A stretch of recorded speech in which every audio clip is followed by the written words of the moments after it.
এটা এজাহাৰ দাখিল কৰিলোঁ গ্ৰীণ হাৰ্বছ আয়ুৰ্বেদ হোম, যাৰ স্বত্বাধিকাৰী আপোনাৰ অনিত দে, ৱেষ্ট বেংগলৰ ডিষ্ট্ৰিক্ট 24 পৰগনাৰ। তেখেতৰ এটা ঔষধ কোম্পানী আছে আৰু এই কোম্পানীটোক ৱেষ্ট বেংগল হেল্থ ডিপাৰ্টমেণ্টে 10টা মেডিচিন তৈয়াৰ কৰাৰ কাৰণে অনুমতি দিছিলে। তেখেতে যি 10টা মেডিচিন অনুমতি বিচাৰি এপ্লিকেশ্যন কৰিছিলে, 10টাৰ অনুমতি দিছিলে। আৰু এই 10টা হ'ল Shilajit capsule, Mahashakti Salsa, health good active capsule and syrup, ortho Q capsule, Nirgundi juice, Madhukaranti syrup and capsule, evergreen capsule, rheuma forte capsule, লিকু প্লাস সৈরাপ আৰু কেলচিভিট সৈৰাপ লাভ কৰিছিলে। কিন্তু দেখা গৈছে এই 10টা প্ৰডাক্টৰ বাহিৰেও অসমত বা আমি নগাঁও জিলাত দেখা পাইছোঁ আৰু শ শ মেডিচিন চেল কৰি আছে যিবিলাকৰ অনুমোদন নাই।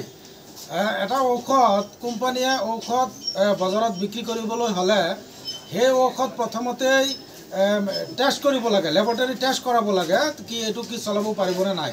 যদি লেবৰেটৰী টেষ্টৰ পিছত অনুমতি দিয়ে তেতিয়াহ'লেহে সেই ঔষধ বজাৰত বিক্ৰী কৰিব পাৰিব।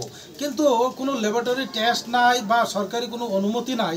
এই অনুমতি নোহোৱাকৈ গ্ৰীণ হাৰ্বছ আয়ুৰ্বেদ হোম কোম্পানীৰ স্বত্বাধিকাৰী কেনেকৈ শ শ অবৈধ মেডিচিন বজাৰত বিক্ৰী কৰি আছে, এই বিষয়ে আমি RTR তথ্যযোগে গোটেইখিনি ডকুমেণ্টছ উলিয়াই আজি ডিং থানাত এখন এজাহাৰ দাখিল কৰিছোঁ। গোটেই তথ্যখিনি আমি লগত দিছোঁ। গতিকে ইয়াৰ ওপৰত এটা তদন্ত হ'ব লাগে আৰু তদন্ত কৰি আইনী প্ৰক্ৰিয়াত ইয়াৰ ওপৰত এটা ব্যৱস্থা কৰিব লাগে। যিহেতু এনেকুৱা মেডিকেল বা এই লেব টেষ্ট নোহোৱা মেডিচিন যদি বজাৰত আহে তেতিয়াহ'লে এই মেডিচিন খাই মানুহৰ বিভিন্ন ধৰণৰ বেমাৰ হোৱাৰ সম্ভাৱনা আছে বুলি এটা চৰ্চা উঠিছে। আৰু তেনেকুৱা বহুত মানুহ আয়ুৰ্বেদিক মেডিচিন খাই তেনেকুৱা হৈও আছে, যিহেতু মেডিচিন এইটো লেব টেষ্টেই নাই। গতিকে লেব টেষ্ট নোহোৱাকৈ কেনেকৈ মেডিচিন বিক্ৰী কৰিব পাৰিলে? এইটো অবৈধভাৱে বিক্ৰী কৰি আছে, চৰকাৰৰ ৰাজহ ফাঁকি দিয়া আছে আৰু মানুহৰ কাৰণে অগাধ ক্ষতিকাৰক মেডিচিন বুলি আমি ভাবিবলৈ বাধ্য হৈছোঁ।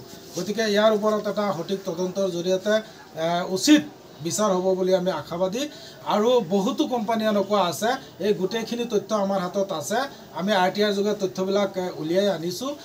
তেনেকুৱা কোম্পানী আৰু বহুত আছে যিখিনি অনুমোদন পোৱা প্ৰডাক্টৰ বাহিৰেও আৰু শ শ প্ৰডাক্ট সিহঁতে অবৈধভাৱে বজাৰত বিক্ৰী কৰি আছে। অনিক দে তেওঁলোকে অনুজ্ঞা পত্ৰ বাহিৰেও মানে লাইচেন্স নথকাকৈ কি কি ঔষধ বজাৰত মিলি দিছে কেইটামান নাম কওক। তেনেকুৱা শ শ আছে, আমি কিমান কম, আমি গোটেইখিনি তথ্য এজাহাৰৰ লগত আমি গাঁঠি দি দিছোঁ।